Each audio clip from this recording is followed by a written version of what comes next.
নবীজি সাল্লাল্লাহু আলাইহি ওয়াসাল্লাম বলেন, কিয়ামত ততক্ষণ পর্যন্ত সংগঠিত হবে না যতক্ষণ না ইলম উঠিয়ে না নেওয়া হবে।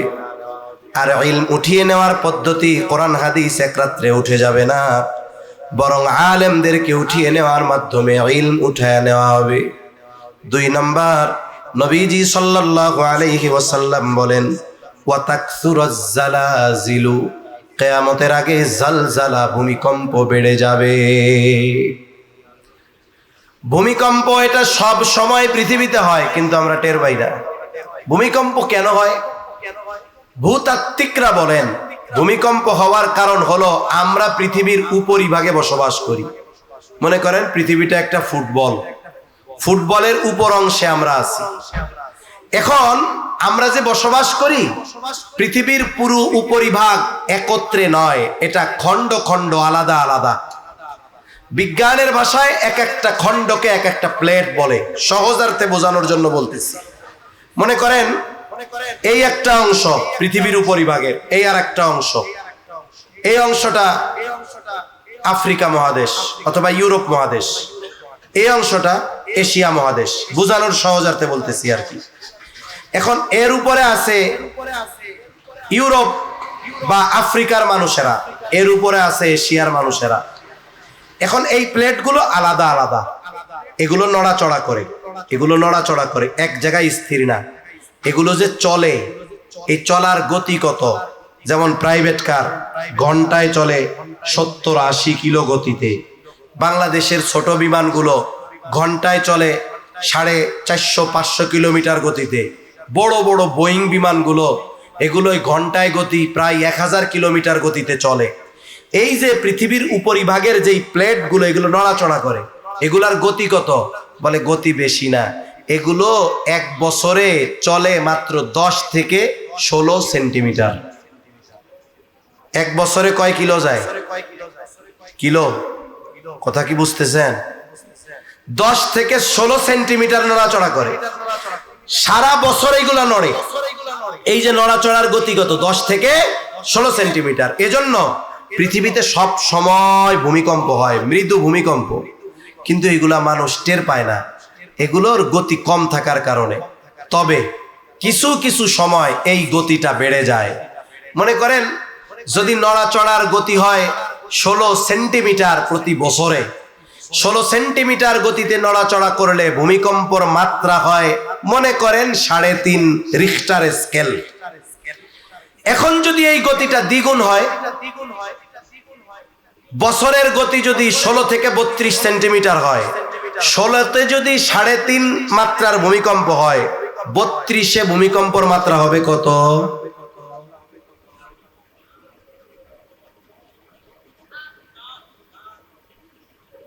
দুই তিনজন বুঝলেন? আমি কি আপনাদের বোঝাতে ব্যর্থ? যদি গতি 16 সেন্টিমিটার হয়, 16 সেন্টিমিটারে যদি 3.5 হয়, 32 সেন্টিমিটারে কত হবে? 7 মাত্রার। তা এই যে 32 সেন্টিমিটার গতি, এটা কয় মিনিট ধরে হয়? কয় 5 সেকেন্ড, 7 সেকেন্ড। যারা একটু খবর টবর শুনেন, আপনারা হয়তো খেয়াল করেন না, বলে না এই ভূমিকম্পের সময়কাল ছিল মাত্র 7 সেকেন্ড। এই 7 সেকেন্ড গতি ছিল মনে করেন 32 সেন্টিমিটার গতিটা। তাও কত সময়? বলে বাৎসরিক, এক বছরে গতি হলো 36 সেন্টিমিটার নড়াচড়ার গতি। মানে ওই গতিতে যদি চলে, এক বছরে অতিক্রম করবে মাত্র 36 সেন্টিমিটার। তা এই গতিটা ছিল কয় সেকেন্ড? 5 second, 7 second. তা এই 5-7 সেকেন্ডের ভূমিকম্প যখন হয়, তখন ওই যে তুরস্কের মতো উন্নত দেশের বিল্ডিং গুলো তছনছ করে পড়ে যায়। কয়েকদিন আগে আফগানিস্তানে ভূমিকম্প হয়েছে, হাজার হাজার মানুষ মারা গেছে। এর কয়েকদিন আগে মায়ানমার আর থাইল্যান্ড সীমান্তে ভূমিকম্প হয়েছে। উঁচু উঁচু বিল্ডিং গুলো কেমন যেন বাতাসে এরকম নড়তেছে। এই সম্প্রতি সময়ে, এই কয়েক বছরের মধ্যে বেশ বড় বড় কয়েকটা ভূমিকম্প হয়েছে। কিয়ামতের আগে এই ধরনের ভূমিকম্প আরো বাড়বে। দুনিয়ার মানুষ, যারা দুনিয়ামুখী মানুষ, এরা ভূমিকম্প বেশি হওয়ার কারণ দুনিয়ার নজর দিয়ে দেখে, এজন্য বলে টেকটনিক প্লেটের নড়াচড়ার কারণে ভূমিকম্প হয়। কিন্তু যারা ইমানদার, জাগতিক এই বিপর্যয়কে শুধু দুনিয়ার নজর দিয়ে দেখে না, বরং তারা জানে এই যে বিপর্যয়, এটা হওয়ার কারণ কোরআন হাদিসে আছে। আল্লাহ তাআলা কোরআনুল কারীমের মধ্যে জানায় দেন, যাহারাল ফাসাদু ফিল বাররি ওয়াল বাহরি বিমা কাসাবাত আইদিন নাস। আল্লাহ তাআলা বলেন, জলে স্থলে যত রকমের বিপর্যয় হয়, জলে বা পানিতে কি হয়? বলে সিডর হয়, আইলা হয়, লাইলা হয়, সুনামি হয়, জলোচ্ছ্বাস হয়। স্থলে কি হয়?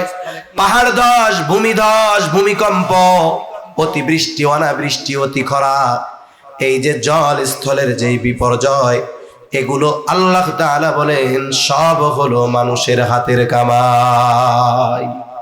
আমাদের হাতের কামাই, আমাদের পাপের কারণে এইগুলা হয়। কোন কোন পাপের কারণে হয়? নবীজি সাল্লাল্লাহু আলাইহি ওয়াসাল্লাম জানায় দেন, মানুষ যখন যাকাতকে ট্যাক্স মনে করবে, মানুষ যখন গান বাদ্য, অশ্লীলতা, জেনা, ব্যভিচার এগুলো যখন বেড়ে যাবে, ভূমিধস, ভূমিকম্প বেড়ে যাবে, জুলুম বেড়ে যাবে, ভূমিকম্প বেড়ে যাবে, মা বাবার অবাধ্যতা বাড়বে, ভূমিকম্প বেড়ে যাবে, ভূমিধস বেড়ে যাবে। বলে এই ধরনের পাপাচারের কারণে ভূমিকম্প বেড়ে যায়। কিয়ামতের আগে এই ধরনের পাপাচার বাড়বে, আর বড় বড় ভূমিধস আর ভূমিকম্প হবে। নবীজি বলেন এই ধরনের ভূমিকম্প, ভূমিধস যতক্ষণ না হবে ততক্ষণ পর্যন্ত কিয়ামত হবে না। এগুলো হবে পাপের কারণে। তবে সাবধান, এই পাপগুলো যেন আমাদের দ্বারা না হয়। তাহলে নবীজি দ্বিতীয় কারণ বলেন, ওয়াতাকসুরাজ জালাজিলু, কিয়ামতের আগে জালজালা পড়বে। 3 নাম্বার কারণ নবীজি সাল্লাল্লাহু আলাইহি ওয়াসাল্লাম বলেন, ওয়ায়াতাকারাবাজ জামান, সময় নিকটবর্তী হয়ে যাবে। এক জুমা থেকে আরেক জুমা তাড়াতাড়ি চলে আসবে। আর এক হাদিসে নবীজি সাল্লাল্লাহু আলাইহি ওয়াসাল্লাম বলেন, আখিরুজ জামানে, শেষ জামানায় এক যুগকে মনে হবে 1 বছরের মতো, বছরকে মনে হবে মাসের মতো, মাসকে মনে হবে সপ্তাহের মতো, সপ্তাহকে মনে হবে দিনের মতো, দিনকে মনে হবে ঘন্টার মতো, ঘন্টাকে মিনিটের মতো, মিনিটকে মনে হবে আগুনের স্ফুলিঙ্গ সেকেন্ডের মতো। বলেন তো এই জামানায় কেমন যেন মনে হয় আজকে জুমা পড়লাম, মনে হয় 3-4 দিন আগে আবার জুমা পড়ছিলাম, ঠিক না? সময় নিকটবর্তী হয়ে যাবে। মুহাদ্দিসিনে কেরাম বলেন এর দ্বারা উদ্দেশ্য হলো, মূল কথা, সময় থেকে বরকত উঠে যাবে। এই দুনিয়ার অন্যতম একজন আলেমে দিন, বিশ্ববিখ্যাত একজন আলেম, জাস্টিস মুফতি তকি উসমানী দামাত বরকাতুহুমুল আলিয়া, হযরত সময়ের মূল্যায়ন নিয়ে একটা বয়ান করেছেন। এই বয়ানের মধ্যে হযরত বলছেন, সময় হলো এমন এক জিনিস, ব্যক্তি সময়ের ব্যবহারের মাধ্যমে সময়ের মধ্যে বরকত আনতে পারে, সময়কে প্রলম্বিত করতে পারে, আবার সময়ের ব্যবহারের কারণে সময়কে সংকুচিত করে ফেলতে পারে। উনি বলেন, মানুষ যখন সময়কে ভালো কাজের মাধ্যমে অতিবাহিত করে, ওই সময়কে আল্লাহ প্রলম্বিত করে দেন, সময়ের মধ্যে আল্লাহ বরকত দেন। আবার মানুষ যখন সময়কে অহেতুক পাপাচার, অন্যায় কাজে ব্যবহার করে, সময় তখন সংকুচিত হয়ে যায়। একটা দুইটা উদাহরণ দিলে বুঝতে সহজ হবে, যে উদাহরণগুলো আমাদের সমাজে সচরাচর দেখা যায়, আমরাও দেখি। মনে করেন আমাদের দেশের মানুষ, ইমাম সাহেব যিনি থাকেন, যদি 2, 4, 5, 10 বছরের পুরাতন ইমাম সাহেব হয়, মোটামুটি ইমাম সাহেবের উপরে পিএইচডি করে ফেলে। কিভাবে পিএইচডি করে? ইমাম সাহেবের ফজরের নামাজে কয় রাকাত, কয় মিনিট লাগে, জোহরে কয় মিনিট লাগে, আসরে কয় মিনিট লাগে, মাগরিব এশায় কয় মিনিট লাগে নামাজ পড়াইতে মোটামুটি একটা ধারণা হয়ে যায়। আবার কিছু মুসল্লি এমন আছে নামাজও পড়ে, এখন তো মসজিদের সামনে অধিকাংশ জায়গায় ঘড়ি দেওয়া থাকে, ডিজিটাল ঘড়ি, অ্যানালগ ঘড়ি, আবার নামাজের সময়সূচি সহ আর একটা ঘড়ি। তা হিসাব আছে যে ইমাম সাহেবের ফজরের নামাজে 10 মিনিট লাগে। ইমাম সাহেব যখন নামাজে দাঁড়াইলো 5:20 ফজরের নামাজ, হিসাব হইল 5 মিনিট পরে উনি প্রথম রুকুতে যাবে, অথবা 4 মিনিট পরে রুকুতে যাবে। 20-এ নামাজ শুরু করছে, 24-এ রুকুতে যাবে। সামনে ঘড়ি, 24 পার হইয়া 25। কিরে 1 মিনিট বেশি হয়ে গেল, ইমাম সাহেব রুকুতে যায় না কেন? 25 পার হইয়া 26। কিরে 2 মিনিট পার হয়ে গেল, ইমাম সাহেব রুকুতে যায় না কেন? এবার একটা সিগন্যাল দেয়। বলেন তো সিগন্যাল কি দিয়া দেয়? এটা হলো জাতীয় সিগন্যাল। সারা বাংলাদেশে ইমাম রে সিগন্যাল দেওয়ার এই একটা শব্দ, কাশি কিন্তু নাই। এই সামনে ঘড়ি থাকা আমার কাছে মোটামুটি অপছন্দের মনে হয়। এখন ঘড়ি থাকবে পেছন দিকে, ইমাম সাহেব দেখবে। মানুষের অবস্থা হলো এরকম, জুমার দিন যেমন আমাদের দেশে অধিকাংশ জায়গায় আমরা সানি খুতবা, দ্বিতীয় খুতবা যেটা একই খুতবা পড়ি, খুতবাতুল আহকামের আশরাফ আলী থানভী রহমাতুল্লাহি আলাইহির সংকলিত যেই খুতবা, সানি খুতবা আমরা পড়ি। আমাদের দেশের মুসল্লি প্রথম খুতবা দ্বিতীয় খুতবার কিছু বুঝুক আর না বুঝুক, মাশাআল্লাহ ফাযকুরুনি আযকুরুকুম বোঝে। যেই ইমাম সাহেব বলে ফাযকুরুনি আযকুরুকুম, ওনাকে ওয়াশকুরুলি ওয়ালা তাকফুরুন বলতে দেয় না। মাশাআল্লাহ সব মুসল্লি দাঁড়া হওয়া সারা। তা আমি মাঝে মধ্যে চিন্তা করি যে মুসল্লি তো প্রায় দিনই মানা করি, খুতবা শেষ করে বলি যে এটা করা যাবে না, যখন নামবো তখন দাঁড়াবেন, এরপরেও দাঁড়ায় যায়।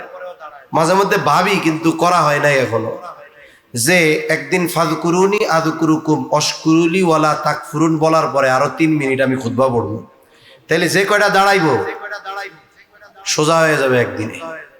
এটা আমি একবার খাটাবো, এই কাজটা করবো আমি। যে এই আয়াত পড়েই যে শেষ করতে হবে এটা তার ওয়াজিব না। এখন এই যে অভ্যাসটা, বসে থাকেন, ইমাম সাহেব যখন নামবে দাঁড়াতে বলবে তখন দাঁড়ান। এই কারণে কি হয়, মসজিদের সামনে 5:20 নামাজ, এখন ইমাম সাহেবের 5:18 জরুরতে চাপ দিতে পারে কি পারে না? উনি কি ভিন্ন গ্রহের কোনো মানুষ নাকি? হ্যাঁ, প্রস্রাব পায়খানা আসতে পারে না? ইমাম সাহেব গেছে প্রস্রাব পায়খানা করতে, জরুরত সেরে আসতে 5 মিনিট 7 মিনিট 8 মিনিট লাগতেই পারে।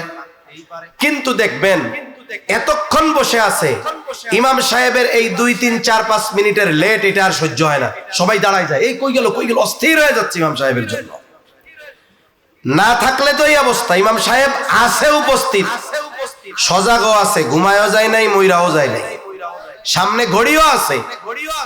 ইমাম সাহেব কয়েক সেকেন্ড না হলে একটু অপেক্ষা করতেছে, যে কারণে কোনো কারণে হয়তো বসে আছে। দেখবেন এই কয়েক সেকেন্ডও মুসল্লিদের সহ্য হয় না, দাঁড়ায় যায়। এজন্য ইমামের আগে এভাবে নামাজে দাঁড়ানো এটা মূলত আদবের খেলাফ। এই বিষয়গুলো আমরা খেয়াল রাখবো। মক্কা মদিনায় যারা গেছেন দেখছেন, ওইখানে কিন্তু ফজরের জামাত কয়টায় শুরু হবে এটা লেখা নাই, ওয়াক্ত কখন আসছে এটা লেখা। ওয়াক্ত আসছে, তাদের মাযহাবের সময় অনুযায়ী তারা আজান দিয়ে দিছে। এজন্য মাঝে মধ্যে দেখবেন ফজরের আজান হইছে 5 মিনিট পরে ইমাম সাহেব নামাজ শুরু করছে, মাঝে মধ্যে 15 মিনিট পার হয়ে গেছে, ইমাম সাহেবের খবর নাই। হয় কি হয় না? হয়। আমাদের দেশের পরিস্থিতিটা হলো এর ব্যতিক্রম। এখন নামাজে দাঁড়াইছে ইমাম সাহেব 26, কিরে রুকুতে যায় না কেন? উনি যেই কাশি দিছে, পেছন থেকে ইমামের ইক্তেদা বাদ দিয়া মুসল্লি উনার ইক্তেদা শুরু করছে, জামাতের সাথে এবার পেছনে শুরু হয়ে গেছে। ইমাম সাহেব চিন্তা করছিল যে মাঝে মধ্যে সূরা দাহার দিয়ে 2 রাকাত পড়াই, আজকে সূরা দাহার দিয়ে 1 রাকাত পড়াবো, এই জন্য কেরাতটা একটু লম্বা হচ্ছে। ইমাম সাহেব মুসল্লিদের অবস্থা, যেই অবস্থা, উনি চিন্তা করলেন এই রকম সময় আমারে পাইয়া বসে তার ঠিক নাই। আল্লাহু আকবার। নামাজটা কমপ্লিট হতে অন্যদিন 10 মিনিট আজকে নাইলে 3 পৃষ্ঠা বেশি পড়া হইতো, একটু ধীরে ধীরে পড়বে, 5 বা 6 মিনিট বেশি লাগতো। এই 6 মিনিট যে বেশি লাগছে নামাজের মধ্যে, এতে কি গুনাহ হয়ে গেছে? এই সময়টা হলো ঈমানের পরে সবচাইতে গুরুত্বপূর্ণ ইবাদত নামাজের মধ্যে অতিবাহিত হয়েছে। তার মানে আমার আপনার জীবনের সবচাইতে গুরুত্বপূর্ণ কিছু সময় ওই সময় অতিবাহিত হলো। দেখেন, একটা ভালো কাজের মধ্যে ছিলাম না আমরা নামাজে, এইখানে কিন্তু ইমাম সাহেবের 5 মিনিট দেরি সহ্য হয় নাই, কিন্তু ওই চাচা যিনি একটু আগে কাশির আমল করছে, ফজরের নামাজ কোনো মতে পইড়া বাইর হইয়া চার দোকানে বসছে। ওই যে বসছে 5:45-এ আর বাড়ি ফিরছে 11:45-এ। এরকম লোক সমাজে কম বেশি আছে না নাই? এইখানে 6 মিনিট সহ্য হয় নাই, মনে হচ্ছে জান ছুটে গেল। ওই জায়গায় 6 ঘন্টা বসে থাকলো, কোনো কষ্ট হয় নাই। কেন? বলে ওই সময়টা দ্রুত চলে গেছে তার কাছে, বরকত শূন্য। আর নামাজের মধ্যে ছিল, এই সময়টা ছিল সবচাইতে বরকতময় সময়। দেখবেন অনেক জায়গায় আছে তারাবির নামাজ, গ্রাম অঞ্চলে বেশি। হিসাব করে কোন মসজিদে কয় মিনিট লাগছে। একজন এসে কয়, হুজুর কি হাবের সাহেব রাখছেন? ওই মসজিদের হাবের সাহেব তো বিমানের গতিতে ছুটে। আপনাকে তারাবি পড়াইতে লাগে আধা ঘন্টা, ওগো লাগে 29 মিনিট।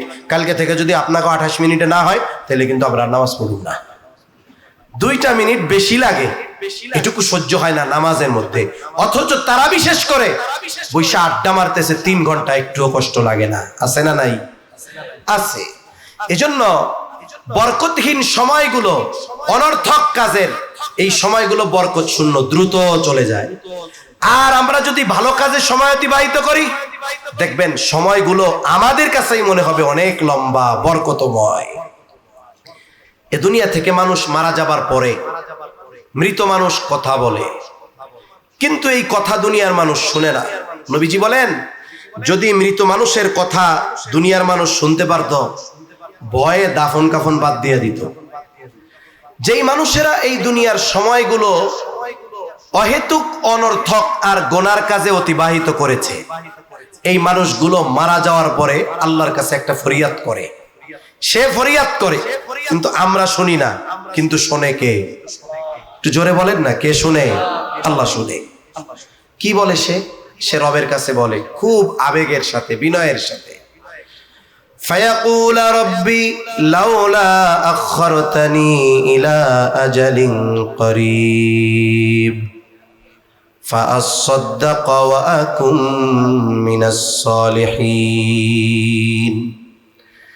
যেই মানুষগুলোকে আল্লাহ দুনিয়ায় সম্পদ দিয়েছিল, কিন্তু ভালো কাজে ব্যয় করে নাই, দান সদকা করে নাই, সময় ছিল মোবাইল, ফেসবুক, চায়ের দোকান, অনর্থক মজলিসে বসে সময়গুলো নষ্ট করছে, ওই মানুষগুলো আল্লাহর কাছে ফরিয়াদ করবে, বলবে, ও রব, যদি সামান্য সময়ের জন্য একটু অবকাশ দেওয়া হইতো, আবার যদি কিছু সময়ের জন্য দুনিয়ায় যাওয়ার সুযোগ দিতেন, ও রব, ফাআসসাদদাকা ওয়া আকুম মিনাস সালিহিন, আমার যে সম্পদ আপনি দিয়েছিলেন তা থেকে আমি সদকা করতাম।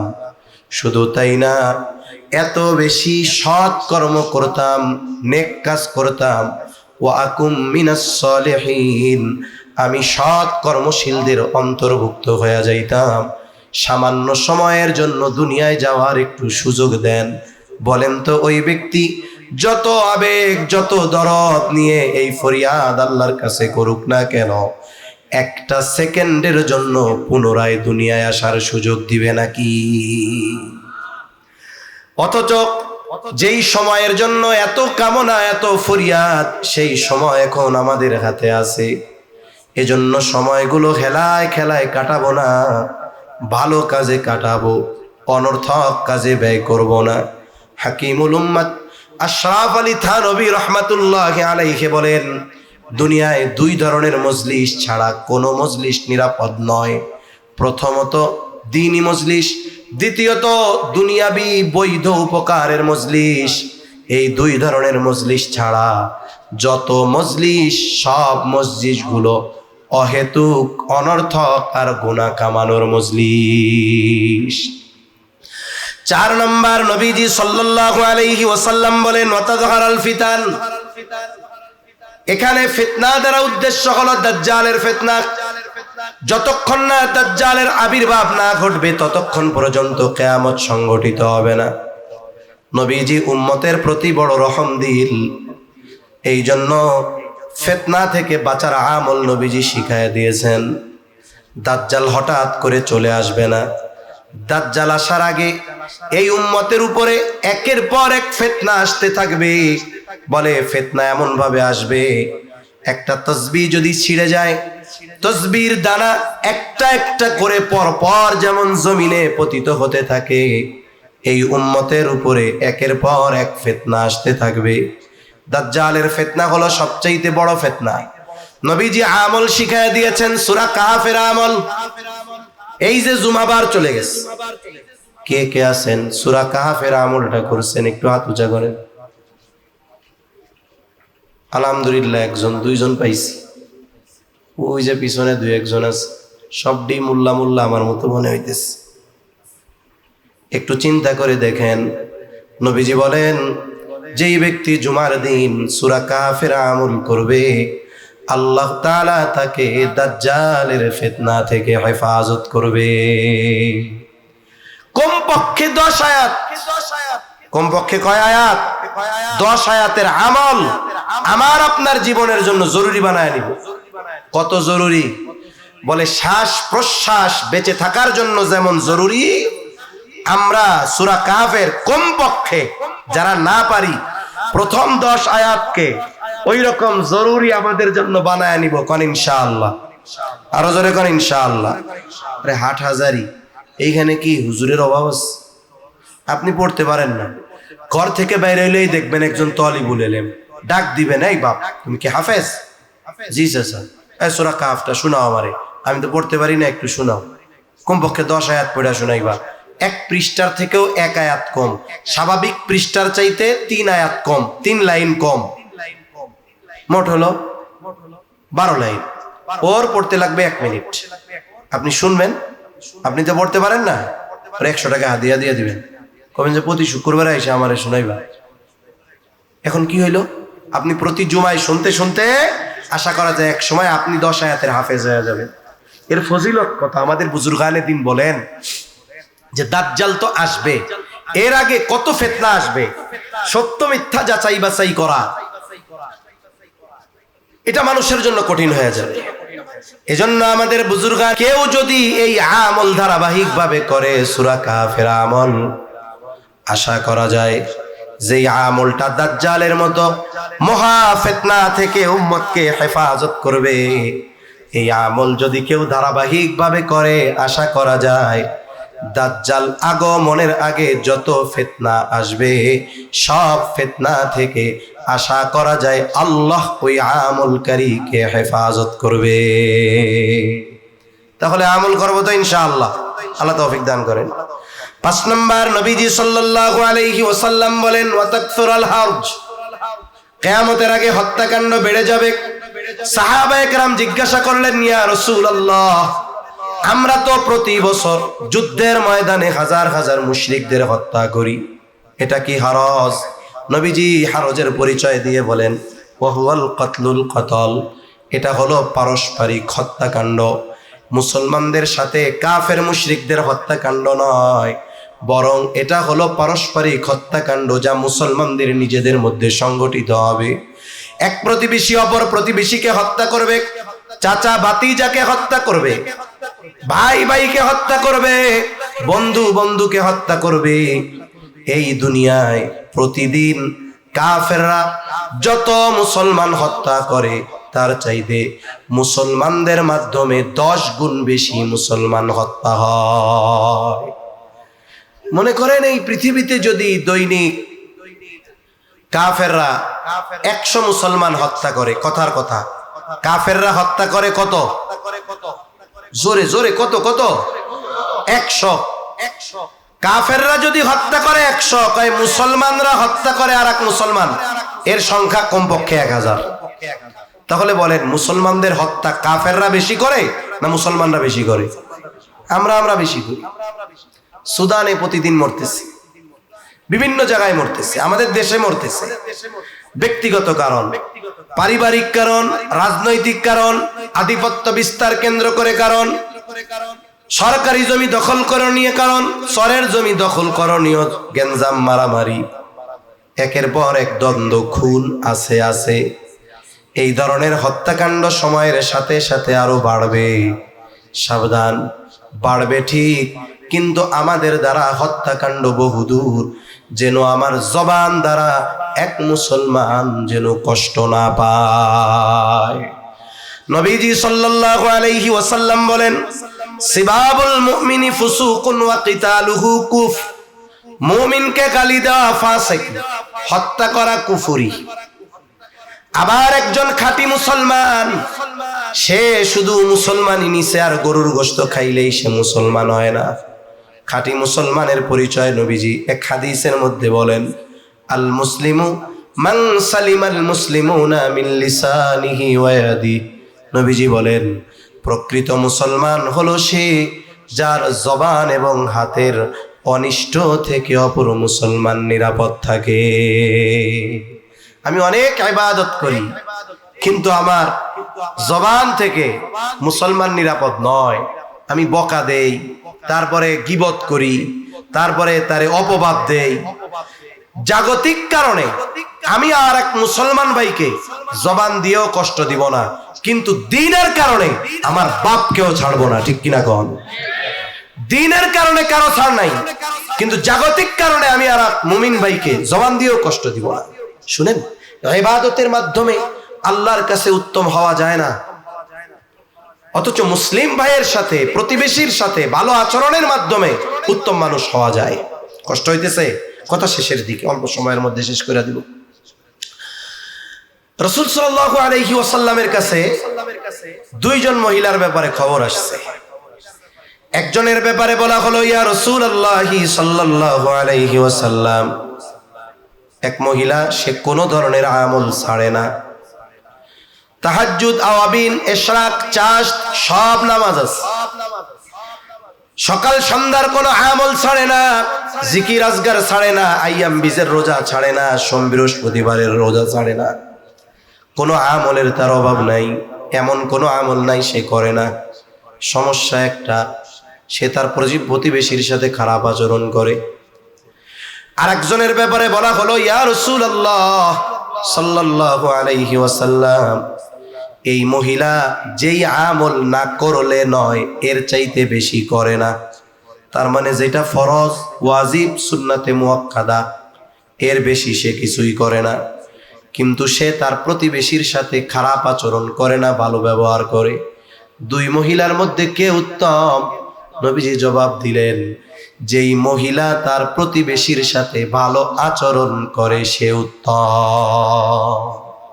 এখন আমি তাহাজ্জুদ পড়ি, কিন্তু আরেকজনের গালি দেই। আমি মনে করি তা আমি তাহাজ্জুদ গুজার, ওরে বাবা আমি কত বড় আবেদ, কিন্তু আমি তো গালি দিচ্ছি। আমি কি আসলে খাঁটি মুসলমান হইতে পারছি? আমি কি উত্তম মানুষ হইতে পারছি? এই জন্য সাবধান। আমল যতটুকু জরুরি এতটুকু করেন, তাও মানুষের সাথে খারাপ আচরণ করেন না। মুসলমানদের গালি দিয়েন না, অপবাদ দিয়েন না, গীবত করেন না। যদি এটা আমরা ঠিক করতে পারি, আমল অল্প হলেও আল্লাহর কাছে দামি হওয়া যাবে। তাহাজ্জুদ পড়ে যদি কষ্ট দেয় আর এক মুমিনকে, ওই তাহাজ্জুদ আমাকে উত্তম মানুষে পরিণত করতে পারবে না। তাহলে নবীজি 5 নম্বরে বলেন, হারজ বেড়ে যাবে, পারস্পরিক হত্যাকাণ্ড বাড়বে। আরেক বর্ণনায় নবীজি বলেন, কিয়ামত ততক্ষণ সংগঠিত হবে না যতক্ষণ না এক প্রতিবেশী অপর প্রতিবেশীকে হত্যা না করবে। অথচ এই ধরনের হত্যাকাণ্ডের ঘটনা সময়ের সাথে সাথে বাড়তেছে। আমরা এগুলো থেকে তো বাঁচবো, যদি বাঁচতে চাই তাহলে ওই হাদিসের উপরে আমল করতে হবে যে আমি আমার জবান দিয়ে অপর একজন মুসলমানকে কষ্ট দিব না। 6 নাম্বার, নবীজি সাল্লাল্লাহু আলাইহি ওয়াসাল্লাম বলেন, হাত্তা ইয়াকসুরা ফীকুমুল মালু ফায়াফিদু।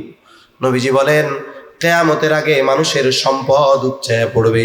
মুহাদ্দিসিনে কেরাম বলেন এটা হবে ঈসা আলাইহিস সালামের সময়, যখন দাজ্জালকে হত্যা করা হবে। এরপরে আল্লাহ তাআলা ইসলামকে পৃথিবীর আনাচে কানাচে সব জায়গায় পৌঁছায়া দিবে। সারা পৃথিবীতে একজনও মুশরিক থাকবে না, একজনও কাফের থাকবে না, একেবারে পৃথিবীতে মুনাফিক থাকবে না, যে উপরে ঈমান আছে ভেতরে নেফাক এমন কেউ থাকবে না। একেবারে অন্তরের দিক দিয়ে সকলেই পাক্কা মুমিন থাকবে। আর এই ঈমানের কারণে আল্লাহ তাআলা আসমান জমিনের বরকতের দরজা খুলে দিবে।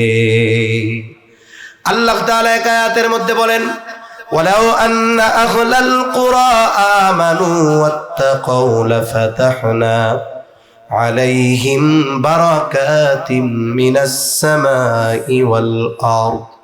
আল্লাহ তাআলা বলেন যদি ওই জনপদের অধিবাসীরা ঈমান আনে আর মুত্তাকি হয়ে যায়, আল্লাহ বলেন লাফাতাহনা আলাইহিম বারাকাতিম মিনাস সামাই ওয়াল আরদ। আল্লাহ বলেন অবশ্যই আমি তাদের উপরে আসমান জমিনের বরকতের দরজা সমূহ খুলে দিব। বরকতের দরজা খুলে যাবে, এত পরিমাণ জমিন থেকে ফসল উৎপন্ন হবে যে এত সম্পদ হবে, মানুষের সম্পদ উপচায় পড়বে। মানুষের মন চাইবে যে আমি যদি একটু দান করতে পারতাম, কিন্তু ইচ্ছা হবে কিন্তু দান করার মতো নেওয়ার মতো লোক অবশিষ্ট থাকবে না। নবীজি বলেন এই 6টি বিষয় যতক্ষণ না সংগঠিত হবে ততক্ষণ পর্যন্ত কিয়ামত সংগঠিত হবে না। এবার আসেন আয়াতের কথাগুলো সংক্ষিপ্ত সারে বইলা শেষ করে দেই। তাহলে মাফাতিহুল গায়েব, গায়েবের চাবি সমূহ, ওই আয়াতে গায়েব সম্পৃক্ত কয়টি বিষয়ের কথা আল্লাহ বলছেন? আপনারা কি আমার হাত দেখেন? কে দেখেন না? কয় আঙ্গুল দেখা যায়? সবাই একসাথে বলেন কয়টা? 5টা। এর মধ্যে একটা কি? কিয়ামতের ইলম একমাত্র কার কাছে? নবীজির কাছেও নাই। কেন নাই? নবীজি আলিমুল গায়েব না। জিবরাইল আলাইহিস সালামের কাছেও নাই। কেন নাই? উনিও আলিমুল গায়েব না। তাহলে ইলম আল্লাহর কাছে। আর এই 5টি বিষয়ের সাথে মুফাসসিরিনে কেরাম বলেন পৃথিবীর সব গায়েব সম্পৃক্ত বিষয় কোনো না কোনো ভাবে এই 5টার সাথে সম্পৃক্ত। এজন্য এই 5টারে মাফাতিহুল গায়েব বলা হয়েছে। 2 নাম্বার, 1 নাম্বার কিয়ামতের ইলম আল্লাহর কাছে। ওয়ায়ুনাজ্জিলুল গায়স, তিনি বৃষ্টি নামান। মেঘ হলেই বৃষ্টি হয় না, বরং আল্লাহ তাআলাই বৃষ্টি নামান। এজন্য অনেক সময় গোটা আকাশে মেঘ কিন্তু বৃষ্টি নাই। আবার অনেক সময় এমন হয় মেঘ নাই রোদ, এমন বৃষ্টি হয় শুকনা জায়গায় মাজা পানি হয় কি হয় না? এজন্য মেঘ হলেই বৃষ্টি হয় না, বৃষ্টি যিনি নামান তিনি কে? এরপরে আল্লাহ তাআলা বলেন ওয়ায়ালামু মা ফিল আরহাম, মাতৃরেহেমে মায়ের গর্ভে ছেলে না মেয়ে কেউ জানে না, যিনি জানেন তিনি কে? এখন একজন কইতে পারে হুজুরে কি কইলো? আমার নাতি হওয়ার 2 মাস আগে আমি জানছিলাম এটা ছেলে হবে, তাইলে মায়ের গর্ভে কি আছে জানছি। আরে বাবা আপনি জানছেন কখন? যখন আল্লাহ একটা আকৃতি দিয়েছে তখন। আপনার নাতি তো আর একসাথে ছেলে হইয়া বাপের থেকে মার পেটের মধ্যে যায় নাই, ওইভাবে গেছে? গেছে কেমন? মাতা পিতার মিশ্রিত পানি, পানি তাও কতটুকু? বিজ্ঞান বলে 1 ফোঁটা স্পার্ম, 1 ফোঁটা বীর্যের মধ্যে কোটি কোটি শুক্রাণু আছে। তার মানে আল্লাহ তাআলা যদি চান একটা ফোঁটা থেকে কোটি কোটি জীবন আল্লাহ দিতে পারে। সুবহানাল্লাহ, কোটি কোটি জীবন আল্লাহ দিতে পারে। এজন্য যারা কিছু অন্যায় করে, কিছু অন্যায় করে না, তরুণ যুবক বয়সে অন্যায় করে কিছু, এই হাত কিয়ামতের দিন কথা বলবে। ওই দিন হত্যাকাণ্ডের আসামি হিসাবে তাদেরকে উপস্থিত হওয়া লাগবে। সাবধান। এজন্য তরুণ যুবক ভাই যারা আছেন এই ধরনের পাপাচারে জড়াবেন না। প্রয়োজনে বাপ মার ঠ্যাং হাত পাও ধইরা বিয়া করে ফেলবেন, তাও অন্যায় কাজের সাথে জড়াবেন না। এই হিসাব আল্লাহর কাছে দেওয়া লাগবে। তা 1 ফোঁটা বীর্য থেকে আল্লাহ তাআলা কোটি কোটি মানুষ সৃষ্টি করতে পারেন। কেন? ওই এক ফোঁটার মধ্যে কোটি কোটি শুক্রাণু আছে। মাতৃগর্ভে এক ফোঁটাও যায় না, বলে ওই এক ফোঁটারে যদি কোটি ভাগ করেন, ওইখান থেকে একটা শুক্রাণু মাতৃ রেহেমে যখন যায়, যেটা মাইক্রোস্কোপ দিয়েও দেখা কঠিন, ওটা মায়ের রেহেমে যায়। আল্লাহ তাআলা মায়ের প্রতি মাসের যে অসুস্থতা, এটাকে ক্লোজ করে দেন।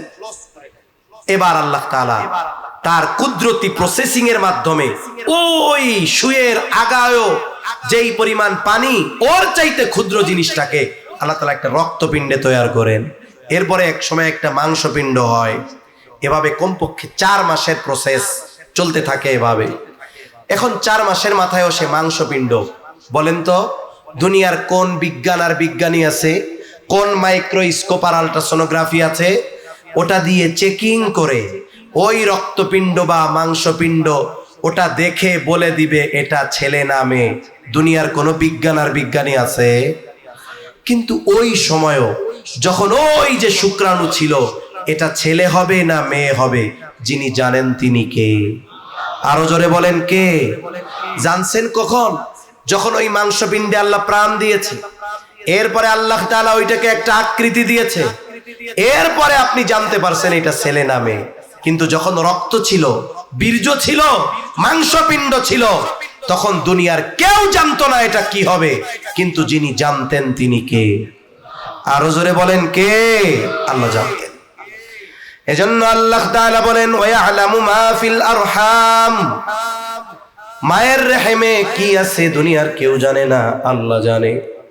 এরপরে আল্লাহ তাআলা বলেন, ওয়ামা তাদরি নাফসুম মাযা তাকসিবু গাদা, কেউ জানে না আগামী দিন সে কি উপার্জন করবে।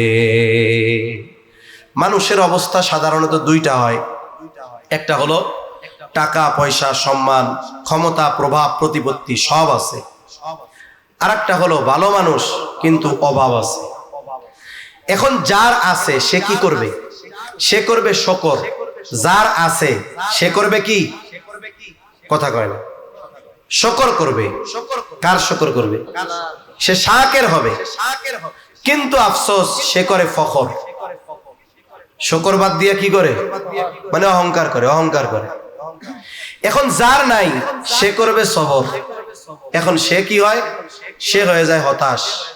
সে কয়, আল্লাহ গো, আমি তোমার হুকুম আহকাম মানি, ও আল্লাহ তুমি আমারই দেখছো নাকি অভাব টভাব দেওয়ার ক্ষেত্রে, আর কেউ দেখো না? এরকম বলে না অনেকে? তাহলে মানুষ হয়তো হতাশ হয়, নাইলে সে অহংকারী হয়। অবস্থা যেটাই হোক, ওই অবস্থায় রাখেন কে? যদি কষ্টে থাকি সবর করব, আল্লাহর কাছে চাইবো। যদি ভালো থাকি ফখর করব না, শকর করব, আল্লাহর কৃতজ্ঞতা প্রকাশ করব। কারণ কেউ বলতে পারে না আজকে যিনি প্রধানমন্ত্রী কালকে তিনি দেশে থাকতে পারবেন কিনা। ঠিক কিনা বলেন? আজকে যার কিছুই নাই সে আগামীকাল হয়তো শাসকের চেয়ারে বসে যাইতে পারে।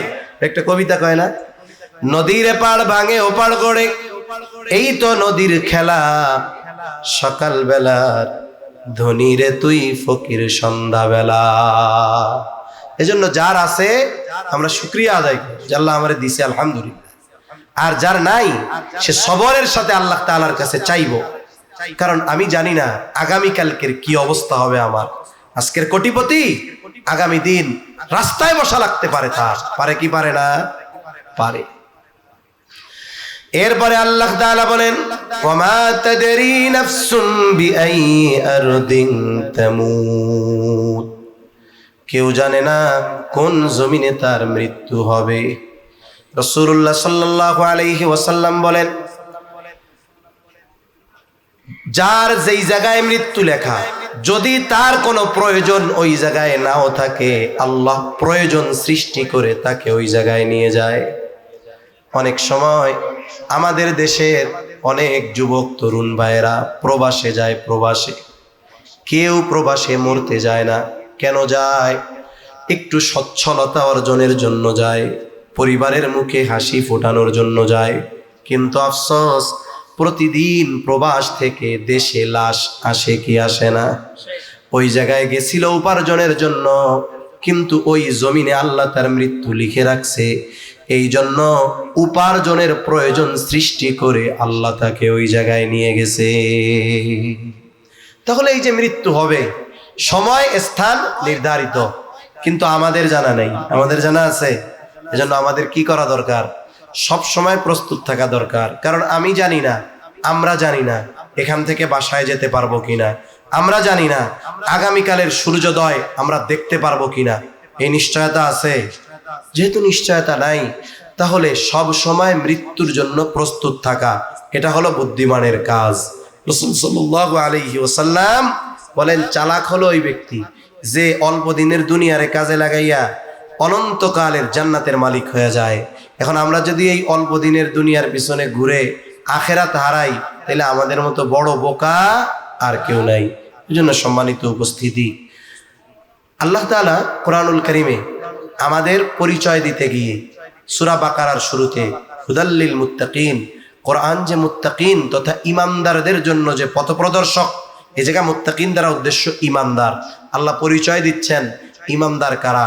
পরিচয়ের প্রথমেই বলেন আল্লাযীনা ইউমিনুনা বিল গায়ব, যারা গায়েবের উপরে ঈমান আনছে। এগুলো আমরা দেখি না, জানি না, কিন্তু আল্লাহ এবং তার রাসূল আমাদের জানিয়েছেন। আমরা নিঃসন্দেহে দৃঢ়তার সাথে এগুলো বিশ্বাস করি, ঠিক কিনা বলেন? এজন্য গায়েব সম্পৃক্ত বিষয়ের উপরে যার যত বেশি আস্থা ঈমান, দেখবেন তার দুনিয়ার কাজ তত সুন্দর।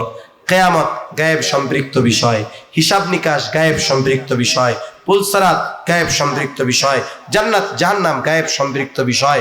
এজন্য যে গায়েবের এই বিষয়গুলোর উপরে যত বেশি আস্থা আনতে পারবে, ঈমানকে মজবুত করতে পারবে, তার দুনিয়ার কর্ম তত সুন্দর হবে।